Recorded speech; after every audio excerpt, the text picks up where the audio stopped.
Good morning. Welcome to the BSN Monthly Brief for July. The BSN Monthly Brief is a series where we share BSN news and updates to the BSN community.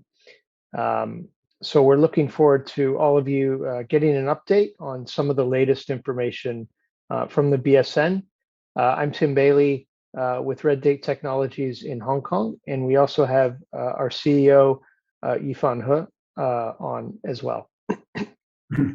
Hi, my name is Yifan. I'm the CEO and the founder of Red Date Technology.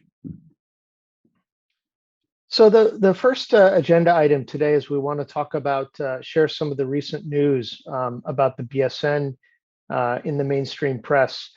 The first article to share with you was a report in Forbes Magazine where Yifan was quoted as describing cryptocurrencies as the biggest Ponzi scheme in human history.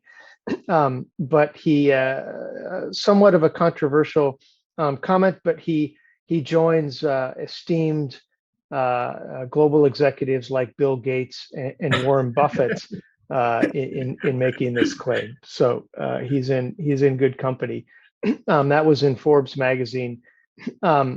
We also there was an article we published on our Medium with the BSN-DDC Network in China surpassing the daily transactions for global Ethereum at the end of June, and we're going to dig into that a little bit more later and talk more about that. We had a great article published in Tech in Asia called "An Audacious China-Backed Plan to Reboot the Internet with Blockchain," where Yifan talks a bit about rebuilding the internet and this concept of public IT systems, which we'll talk about later. And then I think probably my favorite article that came out this month actually came out on July 24th in The Wire China. And the title of the article is "New Kid on the Block." I think it's a great article that talked to a number of people, both pro and con about the BSN. So I think it's good. It presents a very balanced view, but also offers a good insight into the long-term vision of what the BSN is trying to create. So I would encourage anyone to read that article on The Wire China. It's also very, very well written and researched. So those are some updates in the media over the past few weeks. I want to go back to the article that I mentioned earlier about the BSN-DDC Network. We had a milestone on June 29th, so a little over a month ago. The volume of transactions on the BSN-DDC network exceeded the volume of transactions on Ethereum globally. So that's a really big deal when you consider the fact that the BSN-DDC network was only soft launched at the end of January, whereas Ethereum is 6, 7, 8 years old. So it was a big milestone for us. So maybe I'll pose a few questions to Yifan because I know he has some views on this. Tell us why do you think it's significant, this milestone? First, I think nobody really understands that. It's how big a milestone it is, because the people from the crypto industry doesn't care. They don't really care anything on crypto, and people from traditional IT industry doesn't really understand the blockchain.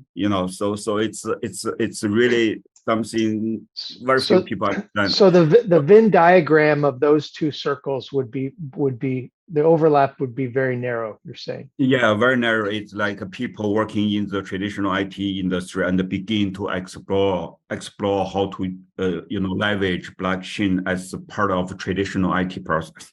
So it's very narrow. So that's why, because we don't have cryptocurrency in China, we don't have cryptocurrency on DDC network. So that's why all transaction actually from traditional IT industries. So that means, 5 months after the launch, so many people, from traditional industry begin to explore how they can deploy part of their IT process on a public IT environment. So make some data is more transparent, make the process connecting other IT systems more easier.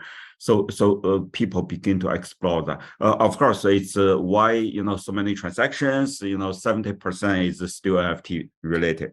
Because NFT is still legal in China, so it's more like art collectibles or some ticket applications, based on NFT technology. So, but they are not the simple, cryptocurrency transfer transactions. It's more complicated than that. That's the second thing. It's not only the transaction volume, it's also the type of transactions. Most of transactions on public chains, they are just transfers. The ETH is transferred from one wallet to another wallet. But on non-crypto blockchain system, it's the smart contract is built more complicated. Okay, it's so that's why when we pass Ethereum, even now we have like 1/3 time we pass the Ethereum.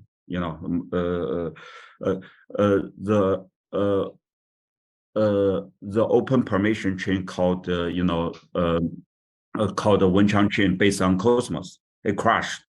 Okay, it continue crash because there's so many transactions, and the Cosmos team actually working with us. We all stay up like 3 a.m. try to find the bugs, fix them. Even the Cosmos team, agree open permission chain is the most difficult type of chain, much more difficult than public chain, because public chain, first, they never saw this kind of volume. Second one, transaction is too simple. You can fix any bug very quickly.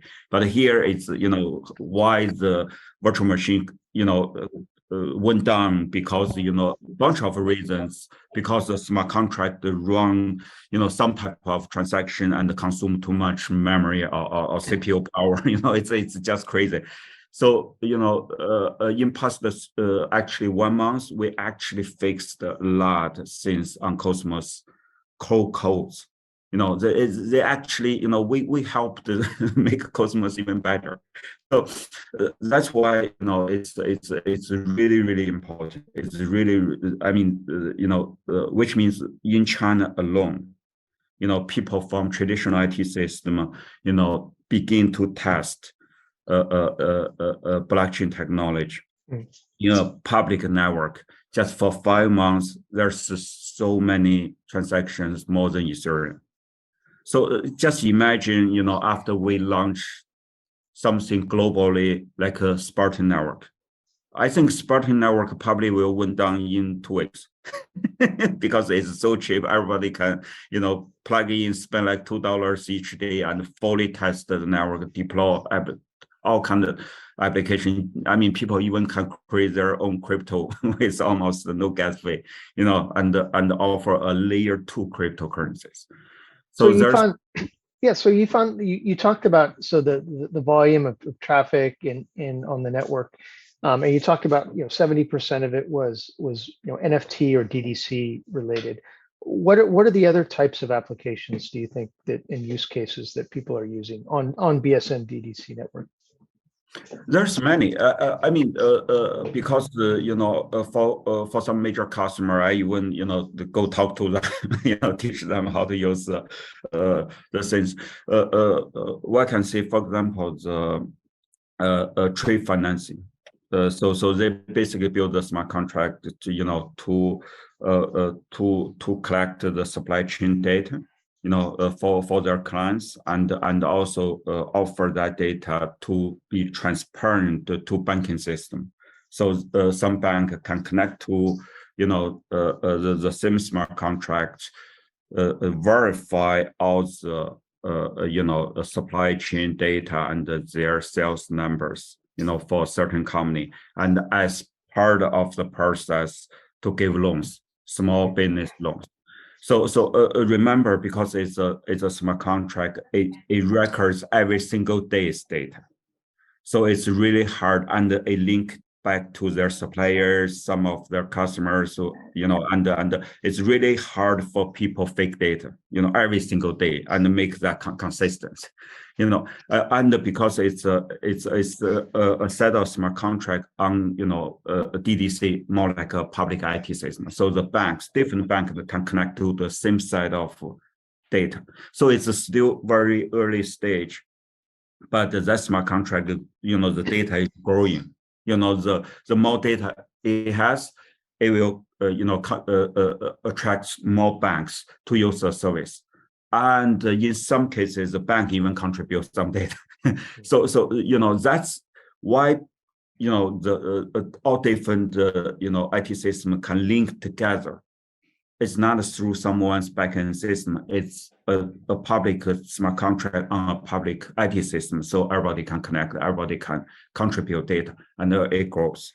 So something like this it's actually make a lot of sense, and also some use cases from our Hong Kong operation, right? Someone we talk to, and they are building some kind of smart contract just to manage the supply chain. But I mean, they can manage actually 100 layer different suppliers. But after the 2 layer, they have no idea who they are. It's like their supplier's supplier, then supplier. So, but it's a public smart contract. Anyone can offer their smart supplier to contribute their inventory data, right, and anonymously. Right. So all the users only know the KYC of their supplier and their customer, but everybody linked together, it become like a 100 layer of supply data. For you to get the probably you can even get the entire inventory and the supply and the demand data from the entire 100 layer of supply chain. So just remember, the smart contract will sit there, it will grow. Okay, so the more it grows, the more valuable the data is, and it's a public smart contract, and the people, a group of people control that smart contract, can open up some data to public, so it become a public data for some certain industries for 100 layers of supply. That's right. It's just think about this. This is it's a big idea, definitely. Yeah. So the milestone that we talked about with the transaction numbers on the BSN-DDC surpassing public Ethereum, that's for the BSN-DDC, which is the network inside of China. Yeah. What do you think are the implications for that, for blockchain technology outside of China? Yeah, it's same thing. It's the same thing actually. I mean, in China, we actually due to the internet regulations, we actually have limited a way to use the full power of blockchain technology. Outside China, it's even better. It's like another user case for the Spartan Network from Hong Kong. It's I think I talked to another company. This application doesn't work in China. Okay, because it's basically someone tried to build a smart contract. This smart contract is so simple. It's just make sure their customer is fully anonymous. So this is actually a term traditional IT system can handle, because no matter your customer send you an email, use your app, somehow connect to your backend system, they always leave trace of IPs. Even the email is anonymous, everything anonymous. They use VPNs. You can still trace them. If you are FBI, you can always trace them.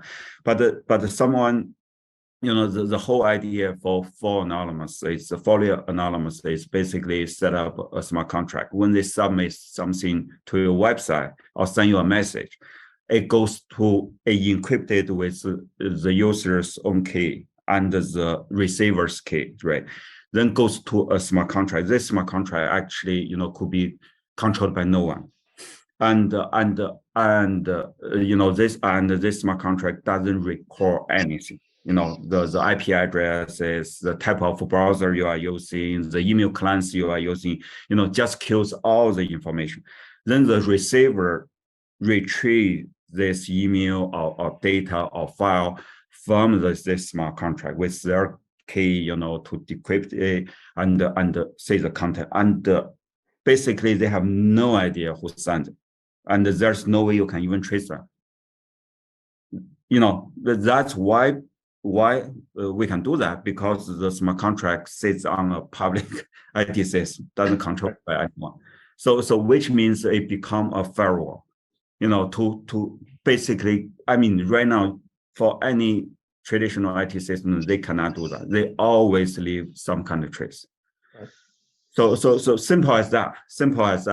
Yeah, it's.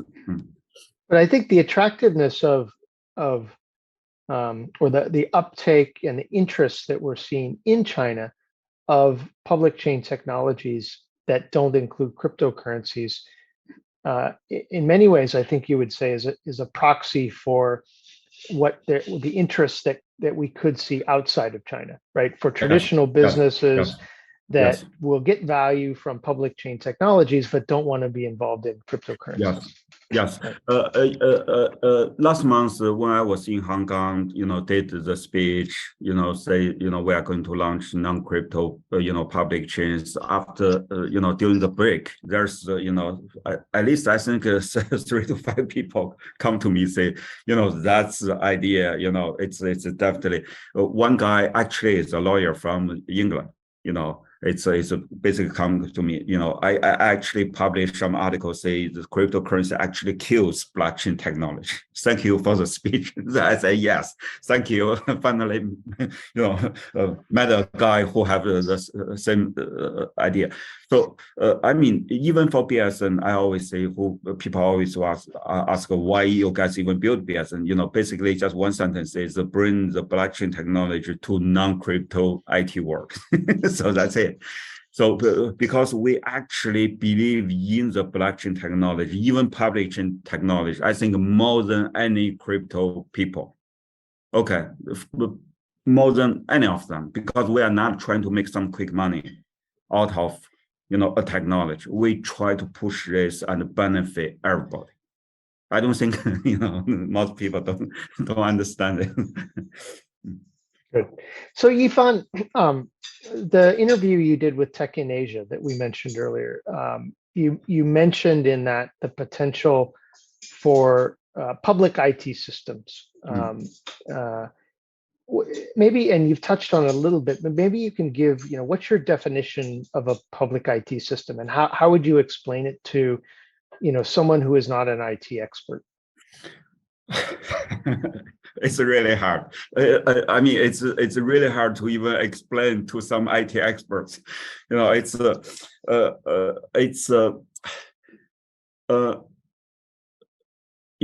IT system actually is the term I'm trying to promote and make people understand. I don't even use blockchain technology because I think blockchain is one type, operating system in order to build the public IT systems. So the whole idea is all the IT systems in the world actually what I call them private IT systems. It's always controlled by someone, some company, some governments. It's always back-end system. I always call them back-end system, which means if you go to website, whatever you do, your data belong to that company. On Facebook, whatever you do, they belong to Facebook. They have your facial recognition data, they have your password, they have your username, you have all your friends list, and all those data belong to them. It's like, you go to someone else's home, no matter what you do, it's not your home. You don't have rights there. they can get rid of you on their will, not your will. So that's the, you know, all the IT system in the world today. So blockchain technology, when that emerged, you know, people use that to build public, build the cryptocurrencies, but it also create a type of new IT system, you know, called the public IT system. It's no longer someone's home. It's like, many people together, we build a park. It's a public park. So you can go there, you know, and everybody can go there. You don't need to buy tickets. You don't need to register your name. You know, you just go there and do, you know, whatever you want to do, you know, legally. Okay. So then it create a new space there. You know, when you want to do something, you can create your own space. You know, and what I mean by your own space, someone say, okay, you can go to AWS and create your own website. It belongs to AWS. Okay, it doesn't belong to you. So easily, you know, I don't need to build a data center. So then the blockchain become a public IT system. You know, then I can go there. You know, I can build my own personal data vault. I put all my personal data into a smart contract controlled by my own private keys.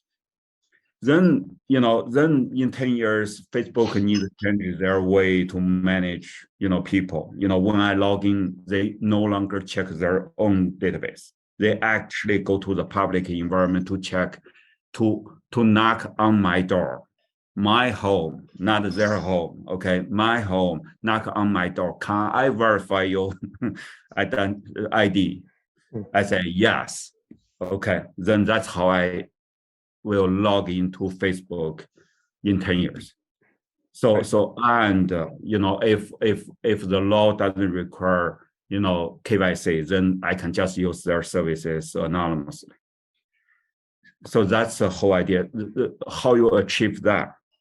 The public ID system is the only way. It's the only way you can do that, and cheaply. Of course, some rich guy says, okay, I will build my own data center. You know, whoever, you know, want to interact with me, go to my data center. Then you build your own private system, right? So what are the key benefits of a public IT system? First, definitely is the ownership of your own data.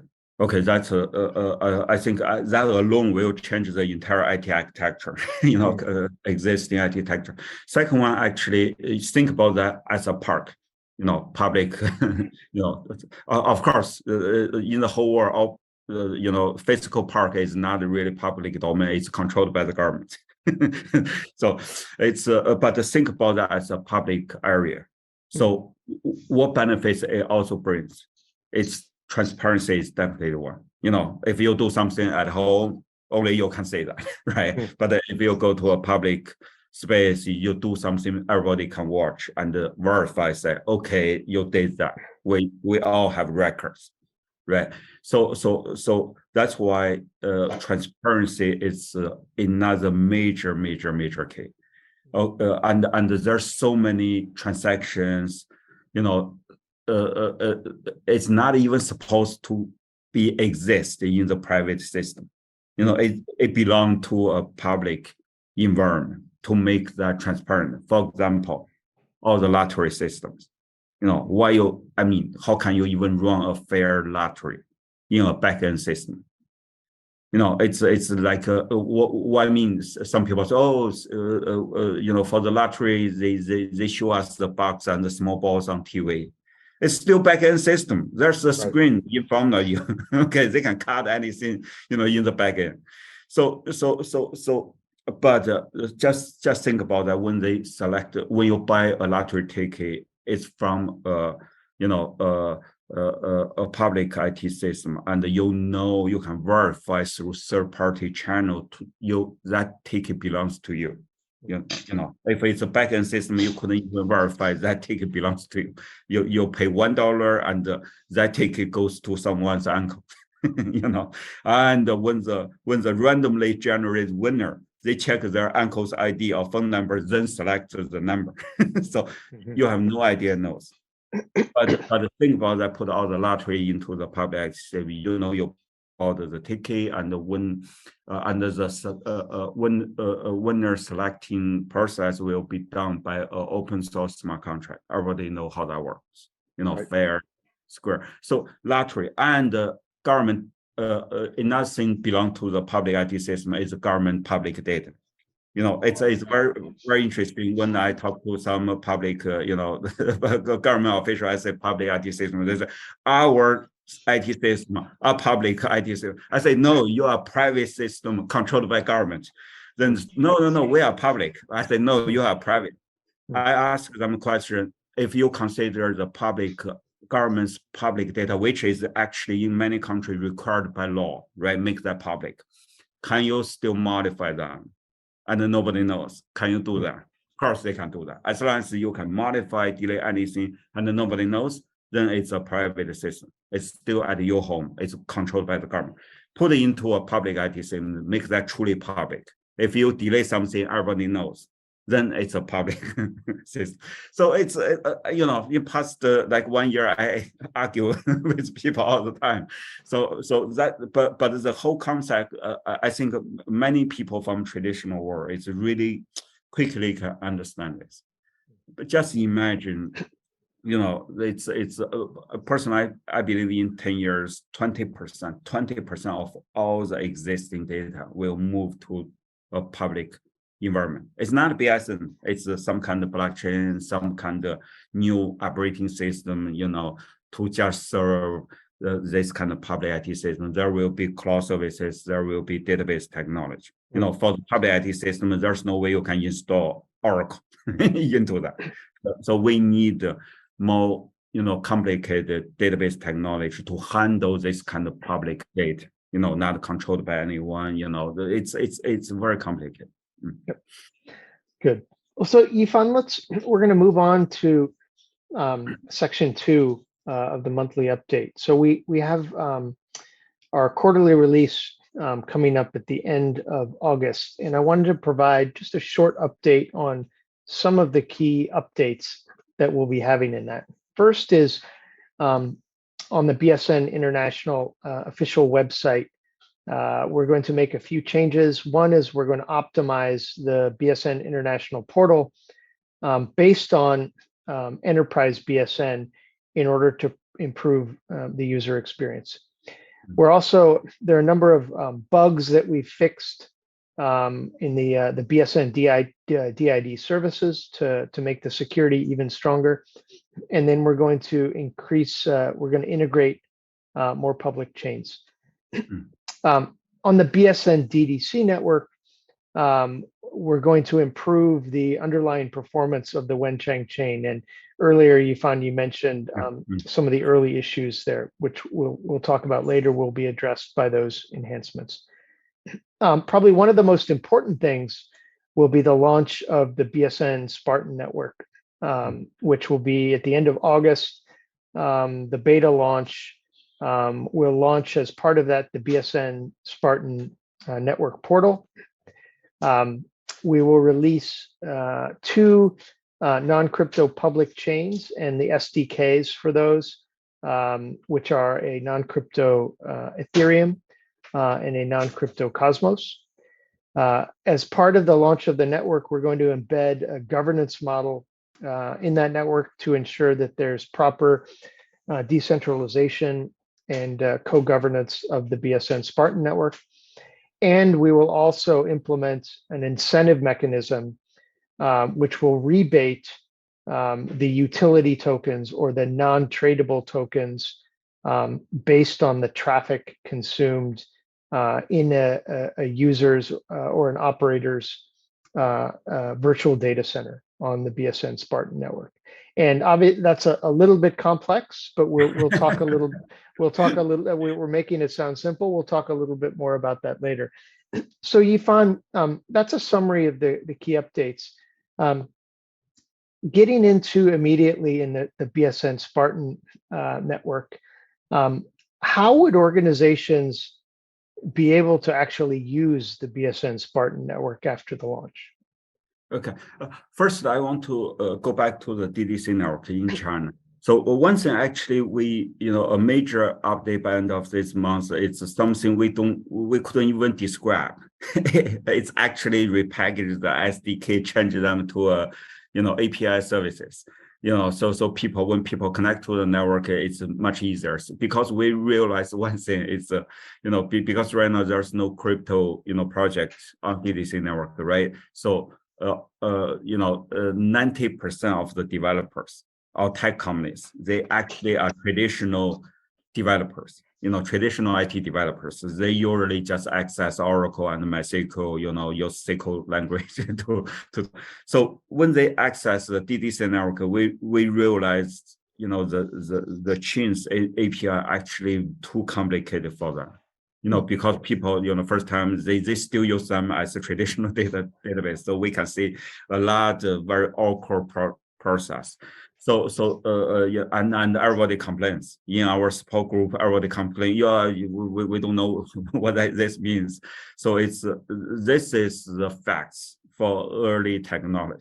People still have a very long learning curve. So we actually repackage those blockchain APIs and SDKs methods into something much easier to use.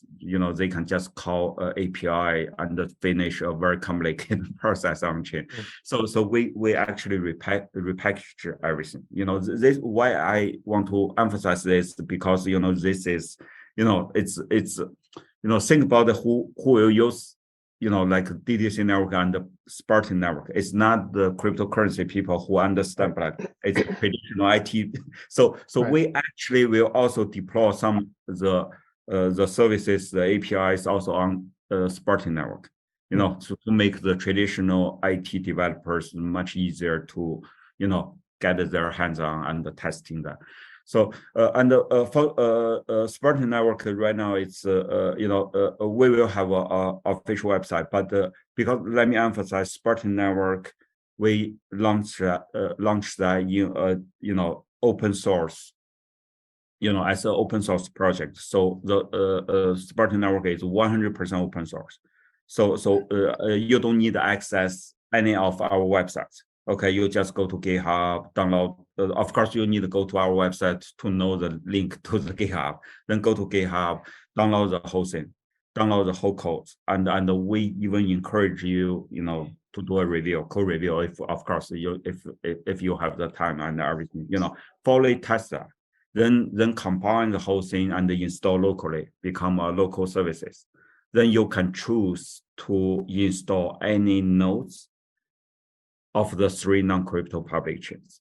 Then when you access the chain, you just access the local nodes. Those nodes are 4 nodes. Okay, it's 4 nodes. You can access the nodes and basically launch your own transaction. In the first 2 months, it's a beta testing, so it's free. So you can just locally on your management page. There's a landing page locally, so you can get free gas from that page, every single day. Then you can, just do whatever you want on the chain. But those chain are production chain, which means whatever you do, it will stay there. So basically, when you use the non-crypto Ethereum, it's exactly just like Ethereum, just different wallet address. Just different wallet. So but everything inside the wallet is not transferable. Okay, it's not tradable. It's just pay for the gas.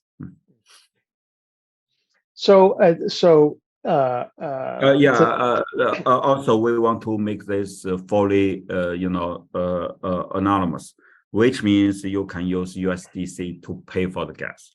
So right. You don't need, you can also choose use credit card. So, but with credit card is KYC based, so you can also choose USDC, pay for the gas. Keep your identity totally anonymous. So, if an organization wanted to use the BSN Spartan Network, they could, go up to GitHub, download the BSN Spartan Virtual Data Center software, and then set up a node in the network, completely anonymously. Yeah. Okay. So it's been mentioned that the BSN, the governance of the network, I think we've talked in some previous episodes about that.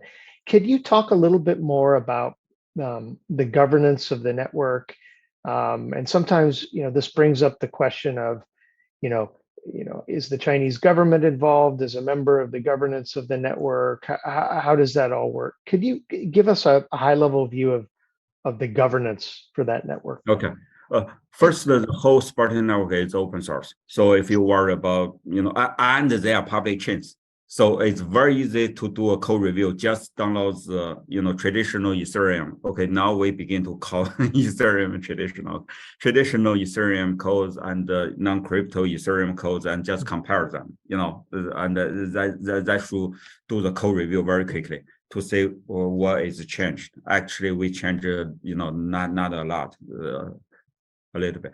So, but who will make decision on the Spartan network? We actually set up a foundation in Singapore. So there will be, I think, gradually we will have like 40 members. Those 40 members actually vote for the Spartan network governance, which means, for example, if we want to increase the price on the gas fee, basically $1, how much gas you can buy, we actually vote. I think by end of this year, there will be 10 members. Okay, the right day is the only Chinese company involved. Okay, so other non-company are well known, or at least the people know them. It's not probably not, but we also have some, a well-known, very large tech company, and even some, financial institutions will join us as a member, co-manage the whole thing. People say, okay, you have only 10 members. How can you make this network credible? My answer is always like, AWS only one company. Why you even put your whole company's data there? Why? It's just one company. So when we really reach 40 companies, that's the largest truly decentralized IT infrastructure in the world. Okay, to serve all IT systems, not like the the crypto public chains. Okay, Yifan, there's a kind of an incentive or rebate system built into the BSN Spartan. Can you talk a little bit about how that system works, and also why we have a rebate system in the BSN Spartan network? Okay, actually, there will be two ways for developer to use the network. The first one is they set up their own node, become a node operator. Then but in order to become a node operator, you need the cloud resources, right? You need to go to AWS. You need to have your own resources because you install those locally into your environment. So there's some monthly fee to pay for it. But we try to make the software as small as possible. So it's like $100, $200, cost for that. And the second way you access Spartan network, it's just finding other people's nodes and register in that nodes and access through some people you trust through their nodes. So the incentive is give people who run the nodes, okay, who run the data center. So we can encourage more people to run data centers, make the network truly decentralized. But I mean, this is a kind of philosophical kind of difference with public chain. Public chain, basically you join, you make money, you invest, you make money without doing any business. With the rise and fall in prices of cryptocurrencies, right? Yes. Tokens. But our incentive is based on your business. You need to spend money on the network. Then we repay you some part of that. So it's basically the concept of shopping malls. You spend $1,000, you get like 100 back. Then you can tomorrow you can use the $100 to buy stuff again. Then but only in that shopping mall, right? Yes. This will be only on the shopping mall, and those rebate cannot be transferred. You can only pay for the gas for the future. So, but if you access other people's data center, no matter how many money you spend, for the gas on Spartan Network, there's no rebate. The rebate always go back to the data centers. So this is the difference from the public chain incentive and the Spartan's incentive. One is for you to make money for participate, and one is for you to save money by participating in the decentralized database. So it's total making money, saving money, which means why you even join the Spartan Network, because you have needs. This is very, very important. You have needs. When I talk to some people from the crypto industry, my friends, they basically say, why they even want to set up a Spartan? They don't make money. Then my question go back to AWS. I really love AWS. I can always go back to them. I said, why so millions company go to AWS? AWS doesn't pay them. They pay AWS. Why they even go there? Because they have business needs to fulfill, and AWS provides services for them to fulfill that business needs cheaply and efficiently. Okay, so Spartan is a decentralized IT infrastructure. It's just like AWS. It's not like Ethereum.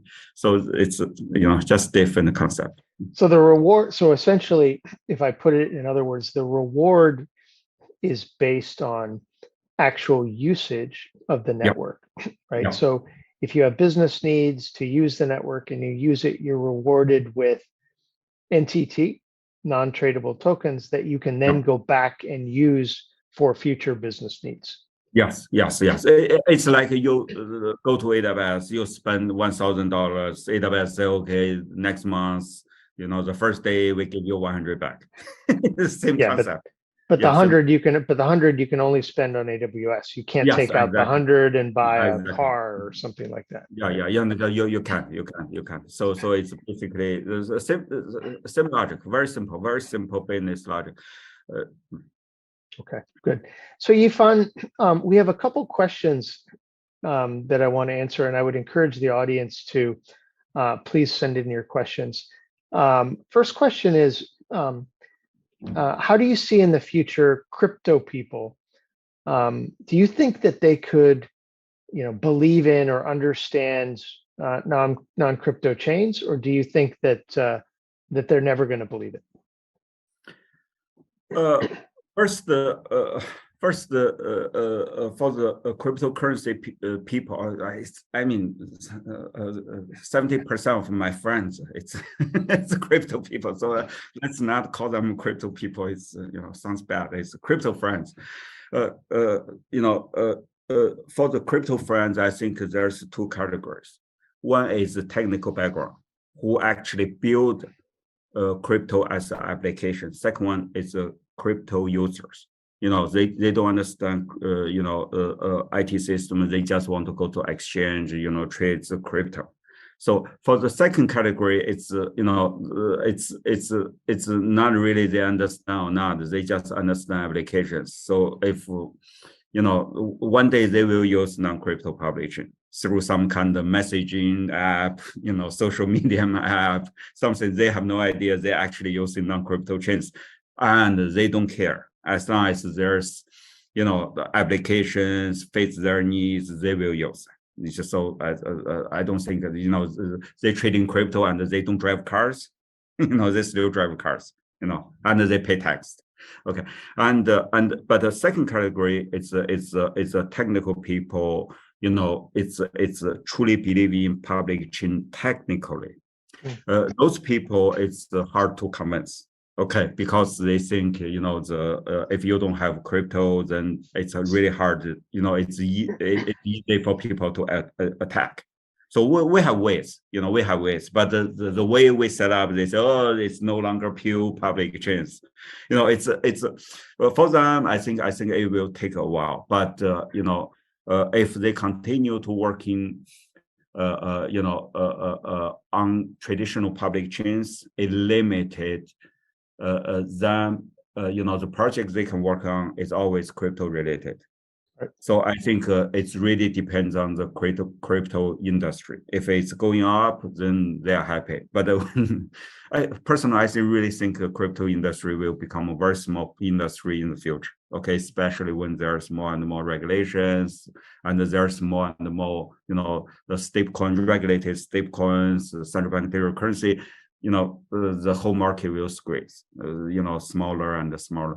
But one day, if, for example, the US SEC said, okay, we will convert the entire stock, securities into token-based, then it will change everything. So, but I don't know yet. I don't know. So that's why I think for the crypto friends, how they will react. Okay. And the other question, Yifan, you back to your analogy of a public park and a house compared to a public IT system and a back-end IT system. The question is, a public park still needs to be managed by a centralized organization. So how is that different from your concept of a public IT system? Yes, exactly. That's why I said the physical park actually is not the best analogy. Think about it, there's a park. The government passed a law. Okay, this law basically is permanent. That this park will be managed by people live, 10 miles from the park. All the people, as long as you have a resident, then you manage the park. Government is off. Government no longer have which means even the law doesn't work inside the park. Everything will be managed by the people legally live in the. So there will be a voting system built. Okay, or some kind of those people say, okay, I don't have time to vote. Someone want to enter a park, I need a vote. I don't. So then they can select representatives, to represent them to vote. So that create. Change that park into a truly, decentralized, managed way, a public space. It won't happen. This won't happen. Okay, but in real world, but that's why I call a public, IT system. So it's no longer controlled by, but it's still controlled by people. It could be 1,000 people, or it could be a park just for 5 companies. This 5 companies control the park, only they can access it, but it's still a public IT system to those 5 companies, right? They have equal rights, but the equal rights is very important. You cannot say, okay, we co-manage this, and I have veto rights. No, then it's your private system. Okay, good. Well, we're about out of time for this month. Thank you, Yifan, for answering the questions. A reminder to those in the audience, if you want to learn more about BSN, please subscribe to our newsletter, which will be coming out in the next couple of weeks, or join the BSN Telegram group, and look out for more detail on the BSN quarterly updates that will come at the end of August. Thank you, everyone, for joining today. Thank you. Thank you, guys.